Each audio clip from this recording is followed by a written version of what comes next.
பங்குனி மாசம் நல்ல இளவேணிற் காலம் பழனிக்கு வந்தா உன் தெய்வீக யோகம் பழனிக்கு வந்தா உன் தெய்வீக யோகம் உத்திர நாளில் உன் உற்சவ திருத்தேரில் சிங்காரமாக உன் அலங்காரம் கண்டே அலங்காரம் காண நான் ஆனந்தமானே கைலாசன் மகராசா உன் வாசல் வந்தேனே குளிரான பன்னீரால் அபிஷேகம் கண்டேனே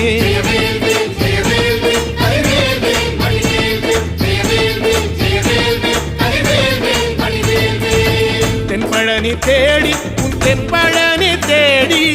திருநீரு பூசி நான் ஓடோடி வந்தேன் திருநீரு பூசி நான் ஓடோடி வந்தேன்